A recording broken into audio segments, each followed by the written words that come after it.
Let's go next to oh, I don't know. There's a lot of people, a lot of interesting folks waiting today. Why don't we go to Ruminate in Kentucky? Is Ruminate your first or last name?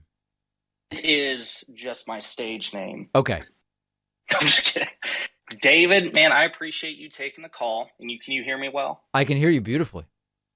Perfect.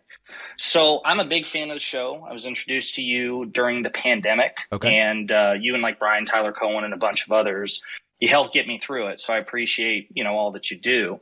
I do have a specific question about rhetoric, moderating rhetoric. So friends of yours like Destiny, who I'm also a fan of, and even your new correspondent, Luke Beasley, who did a great Hmm. job in Texas. He did. They are fans of, or they seem to be proponents of, moderating rhetoric that leftists, even progressive leftists, in terms of their public outreach, should moderate their rhetoric. Even though the GOP seems to be increasingly radical, increasingly aggressive, and there's like this dispute in the leftist community. Should we be more aggressive? Should we try to appeal more across the aisle? And I'm curious what you think about it. Well, let me ask, why do you say that our correspondent Luke seems to favor moderating rhetoric? What gave you that impression? He did a discussion with Vosh or Vaush yesterday. It was a really good conversation. Oh, Luke And Beasley did. yep. How did And they get it in was, touch? That's fascinating. I didn't know they talked to each other. I mean, your name carries weight, man. He's a DPAC correspondent. That's political royalty. Oh, I'm going to have to So watch that. Okay. And so he said he was a it, fan of moderating rhetoric. yeah, because I mean, I'm sure you're familiar enough with Bosch to know that, which I'm a fan of his as well, but he definitely takes a more aggressive route with respect to rhetoric. He thinks that the Republican Party as an institution, its leadership is evil. They're Yeah. morally wicked. And so he feels that there should be a greater condemnation of the GOP by leftists, by Democrats, by progressive, by just bog standard liberals. Yep. And Luke's position was broadly like, hey, man, I think that that's going to scare people away. And I see both sides of it, but I also feel like This is the we Luke have Bees. erred more closely on the side of moderate rhetoric. Yeah. Biden is a moderate person, and yet it doesn't seem to be doing him any favors with independents and centrists and whatnot. So that's why I wanted your take on. I mean, you in your videos, you are very candid that the Republican Party and the Democratic Party, though flawed, are not comparable. The Republicans are infinitely worse as a institution. Yeah. Do you think that leftists should be more emphatic about that? Like, no, this notion of a bipartisan, future, and that we need a strong Republican Party, like Speaker Pelosi says, that's just crap, and we got to get more radical in our rhetoric.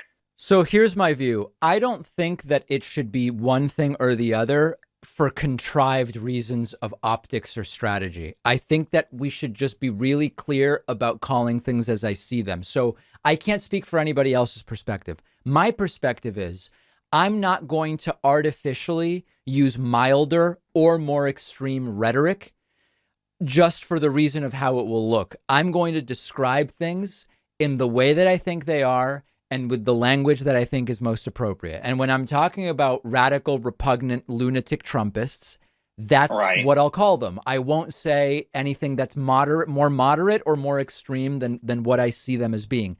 I'm open to other people saying, no, the strategy should be to use either more moderate or radical rhetoric for this reason or for that reason. My approach, and people can tell me it doesn't work or it's wrong, is I just call things and describe things as they are with the language that feels accurate. Right.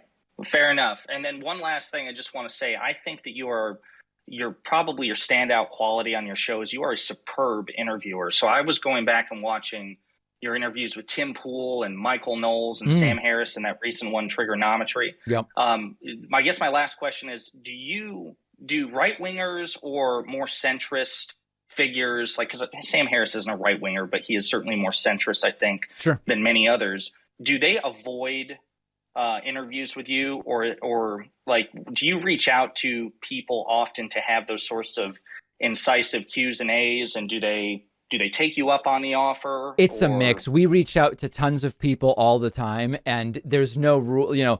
Sam Harris has previously accepted requests from us, but for a year and a half, I've been trying to get him back on, and he has not accepted. So there's no hard and fast rule, but I'm obviously open to talking to all sorts of people. yeah, well, I appreciate it, David. Thanks, and keep doing what you're doing, man. Thank you so much. Appreciate the call. I'm going to have to check out that Vaush and Luke Beasley appearance. That sounds pretty interesting. One of our sponsors is Immi. Hands down, some of the best ramen noodles I've had. Just like any instant ramen, you pop Immi into the microwave or on the stovetop for a few minutes and it's ready to go. But what makes Immi different is that it is packed with 21 grams of protein, lower in sodium, 100% plant-based, with 18 grams of fiber for digestive health, and it tastes excellent.